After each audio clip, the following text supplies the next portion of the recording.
welcome back to Wonder Woman Says. I know it's been a little while, but we've been kind of busy as of late. Yes, and the good news is now we're back to better picture quality. Yay! Yeah, I had to replace my phone yet again. Seemed like nothing's built to last anymore. But I will say, we had quite the week last week. We got to play with chickens. Yeah. We fed them cheese. Yeah, I guess we did, but yeah, we didn't made our first official movie debut in the actual full-length movie that's coming out next year. Yeah, I can't believe we did it. And in Houston, Texas, of all places. Yeah, thought we have to go out to Cali and New York for something like that. Guess we was wrong. Well, it just goes to show you. Yeah. I know recently DC done published this new series. I guess it's a mini series called Batman vs. Robin. Looks like they got Bruce Wayne going against his son Damian. I always thought his son was Hornswoggle. What made you think that? I don't know. Isn't Batman Vince McMahon? That's a weird analogy. Okay. It's a weird analogy.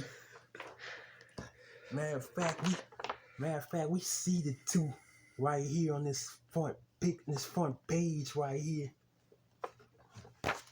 What's that? What's the little caption say down there? Oh, the boy Robin was born of two worlds. And we can actually read it on screen now. Yeah.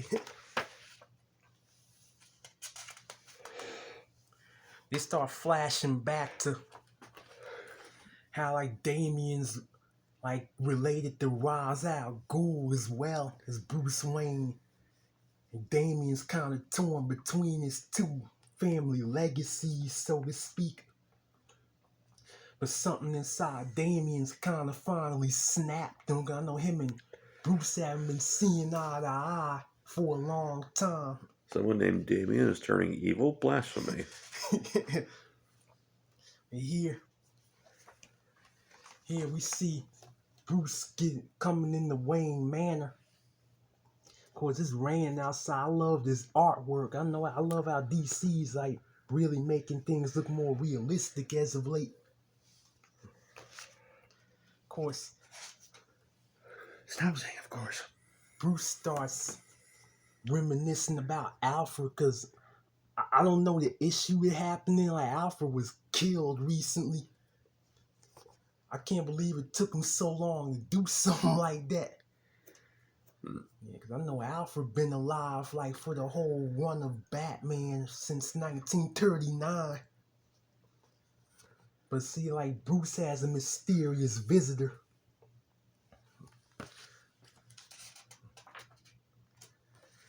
Bruce opens the door and it's Alfred.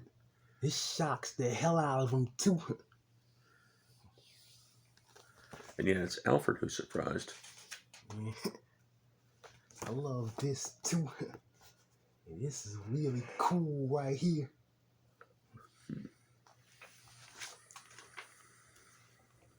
Bruce doesn't know what to think, but he lets Alfred in. A part of him wants to think this is some kind of cruel joke. Cause he saw Alfred get killed. He wondered how's Alfred back all of a sudden. But Alfred seems to be saying everything that he would know Alfred to say. Alfred's pretty much answering all his questions too. Bruce, even though he can't believe what's going on, he reluctantly lets Alfred in,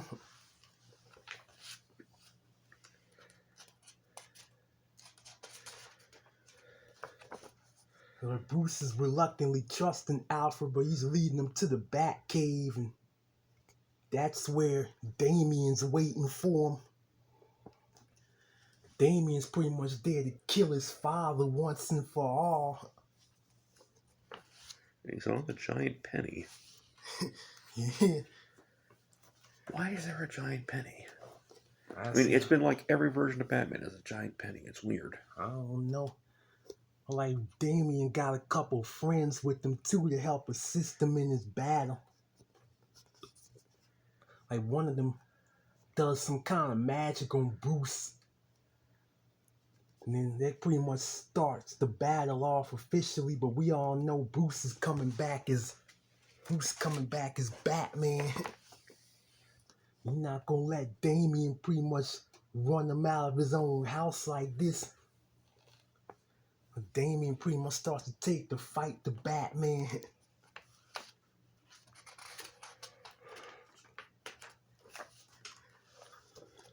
But as he starts fighting with Damian, one of his friends start using his magic to come after Batman. Oh shit, it's Johnny Thunder and Thunderbolt. Or Jakeem Thunder in this version. Yeah, it is. He uses his dinosaur. I'm not really that familiar with the characters. You probably are. Basically, he's a genie.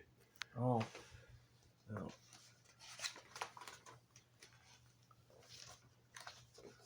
Even though he tries to kill Batman with the dinosaur, Batman fends him off. And then Damian continues to taunt Batman, talking about how much he's gonna kill him, how much he's gonna be happy to take his place finally. And I guess one of his friends start using his partner's outfits and of course other outfits from other Batman incarnations to come attack him. It's pretty wild issue too. So that's kind of like bed knobs and broomsticks. Bed knobs and broomsticks. Yeah, like when the Nazis are invading Britain and like a witch animates a bunch of armor to ride in and fight them off, but it's like empty. Oh yeah, I could see that. And then meanwhile, Alfred tries to talk some sense into Damian. Damian's surprised to see him because Damian remembers Alfred being killed. For a minute, it looked like Damian's gonna give up the fight, but then Damian pretty much turns to kill Alfred instead because he don't believe it's really him.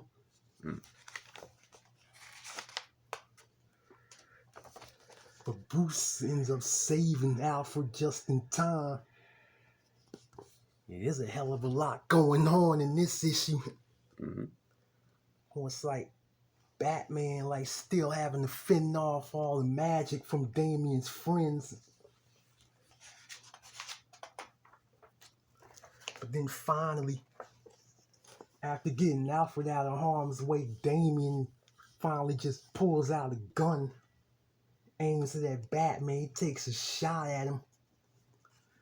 Batman miraculously, even though he falls off, though he does miraculously hang on. I'm gonna stop it there. I'm not gonna spoil the end of this one.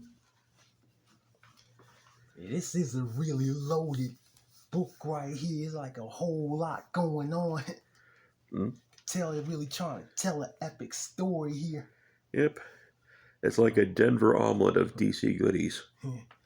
I don't know if Batman ever fought Damian before in the comics. I wasn't really reading the Batman books for a while. I will say that book really impressed me. Just the title alone, I knew I was going to read it. Definitely have to probably give that one a 9.5. I really enjoyed that. I look forward to see how this one's going to be resolved ultimately. It's always nice to see the Thunderbolt come back. Yeah. Zatanna appears later in the issue too. Swamp Thing makes a brief appearance as well. Ooh. Yeah. What's next? They're going to bring Kid Eternity back in the next issue? It seemed like anything that's connected by magic seemed to be appearing so far anyway. Well, maybe we'll get the Phantom Stranger. It's a possibility, I know that. Who was it Hal Jordan turned into for a while? Spectre? I remember Hal Jordan being the Green Lantern. Yeah, then he died, and then he was the Spectre to work off his sins, and then he came back. Oh, yeah, I don't know much about the Green Lantern, so I missed that. But yeah, I'm really impressed with this. I think DC did a great job on this. There's like plenty of Batman stories out there. Seem like they're all coming out concurrently too. I could count like at least the last 2 or 3 months alone. There's been like maybe 4 or 5 different Batman titles. Yeah, Good stuff. Great job on this. You ever read any of those Spectre comics from the 80s? Those were nuts. No, I never read none of those. I really want to. I do like the Spectre. Yeah, very surprisingly influenced by Nightmare on Elm Street. Oh, yeah, I love me some Nightmare on Elm Street. Yeah, I think there was an issue where he captured a gang of heroin pushers and then he turned them into his fingers and then injected himself with heroin and they burned to death. Yeah, that sound like some Freddy type stuff, right? That's what I was saying. Yeah, I know that's what you're saying. Kind of remind me of that Dream Warriors thing. Mm-hmm. All right, so what's our blast from the past?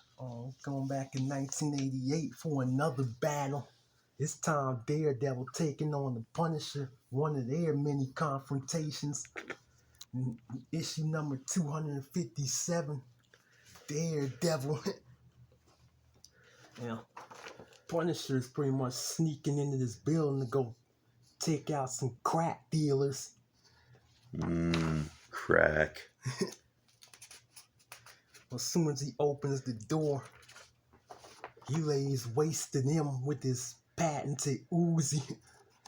Wait, this issue is called The Bully? Yeah, that's what it's called. Bully! Yeah. Because he lays waste to all of them. But he's also on the trail of someone else. There's a killer going around putting cyanide and aspirin. Oh, yeah, that actually happened. Oh, wow. Yeah, that's why they have the child-proof caps now. Oh, damn. Hey, you didn't hear about that? I must have forgot about it. I might have heard about it a long time ago and long forgot. Well, Daredevil's pretty much captured another crack ring. He's bringing them to justice. The reporters want to know about what happened to like the other crack den that got shot up earlier. He thinks either a gang did it or a vigilante did it.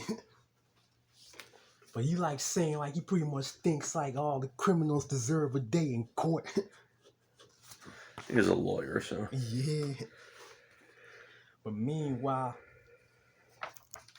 you see Mary, aka Typhoid Mary, coming into Kingpin's office. Kingpin's like anxious to see her, but he's wondering, why she's not typhoid. Mary's pretty much talking about like how much she loves Matt Murdock. That enrages Kingpin. Is she the one who was addicted to heroin? I don't know. I don't know if she was addicted to anything. Of course, she had that like a split personality. I know at least one of Daredevil's girlfriends became an informant to Kingpin because she was an addict. I just remember like Typhoid had that split personality thing going. All right. But like I believe you. Yeah, she pretty much leaves after Kingpin is like not happy with her love for Matt. The Daredevil pays a visit to the aspirin factory, trying to figure out what's going on. He starts to hear about a disgruntled ex-employee that got fired recently. And you hear about how somebody else took his job. Was it a robot? Not quite. I guess you say somebody is computer savvy. But here we see the guy they're referring to. He's in his apartment lifting weights. Oh my God, it's Jake the Snake. Yeah, because he's pretty much talking about like how he feels like the world left him behind. How he feels he was unfairly let go from his job after he worked there for so long. Yep. Talking about like how he wants to go pretty much, go take care of his enemies. Wait, he's saying 22 right here. You want to play 21? Well, I got 22. Yeah, he does look like one of them 80s wrestlers. You want to play blackjack? I got 2 of them too. Yeah. But then back in like Manhattan, we see Mary in her apartment, pretty much painting stuff. And then Typhoid starts to invade her mind again. Mary tries to fight it off, but Typhoid's too powerful for her, so she starts to transform back into her again. And she's throwing paint around for some reason. Oh, she like redecorating the room. She think Mary pretty much, she thinks her paintings are crap. But she decided to like do some work of her own. Man, her split personality's a dick. Yeah. But then Typhoid's like happy to be back. She pretty much ready to go do some damage. Meanwhile, we see the Punisher finally confront the aspirin killer. I feel like he's not really a big factor in this story so far. Who, the Punisher? No, the aspirin guy. Oh, well, he is like one of them generic one and done villains. Oh wait! I just realized so they're going after like crack dealers, and this guy's poisoning the aspirin, and they put aspirin in crack. Okay, yeah. Seemed like the Punisher's going to actually kill him, but then the Daredevil pretty much stops him from doing that because Daredevil don't like that kind of stuff. And this sparks off yet another battle between Daredevil and the Punisher.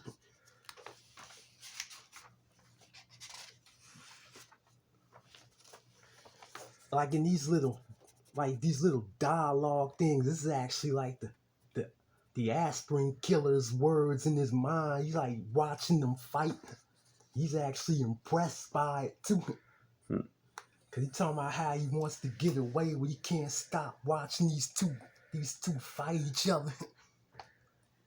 Cause he's like mind blown by like how far they're willing to go to fight over him of all people. Oh shit! I just remembered something. Jake's snake was named Damien. Yeah. There's a connection here.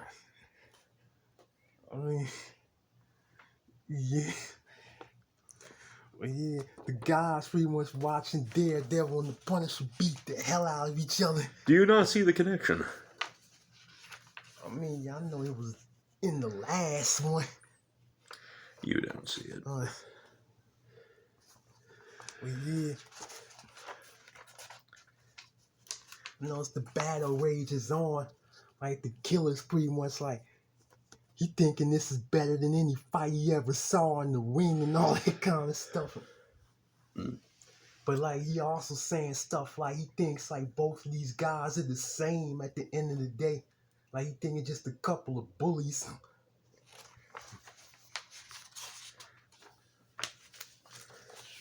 After the Punisher tried to go for his gun, the Daredevil knocked it off his hands.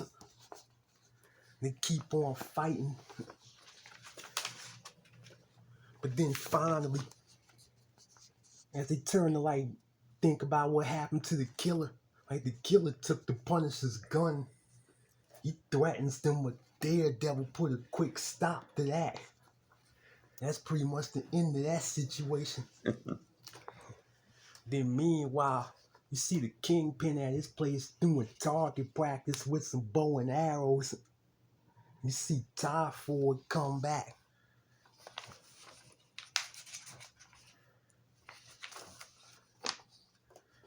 Kingpin starts asking Typhoid for a favor because he wants Typhoid to go break Matt Murdock and also the Daredevil as well. Of course, you see Kingpin and Typhoid start getting intimate with each other. Vanessa must be dead again. Yeah. Then the next day, you see Mary meet up with Matt again. Like Mary's pretty much declaring her love for Matt, but Matt's kind of hesitant to be with her. Because there's another girl involved in this situation. And meanwhile, we see the aspirin killer in the interrogation room. Matt comes to offer his representation as a lawyer. Because the guy's actually afraid because he thinks if he gets away, then the Punisher's going to wait for him and kill him. In a way, he kind of wants to go to prison because he don't want the Punisher to come after him.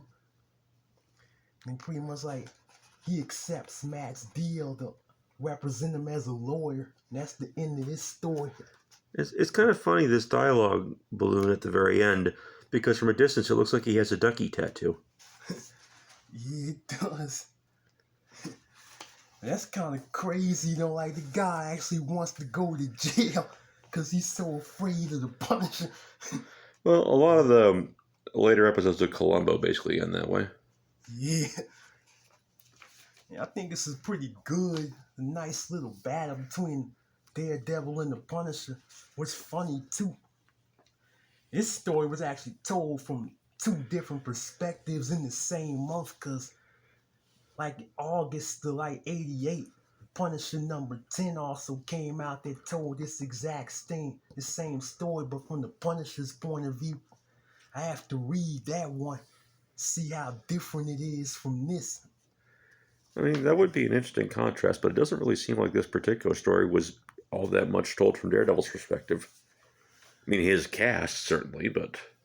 Yeah, I guess like if we could read them both, it'd probably bring things into perspective.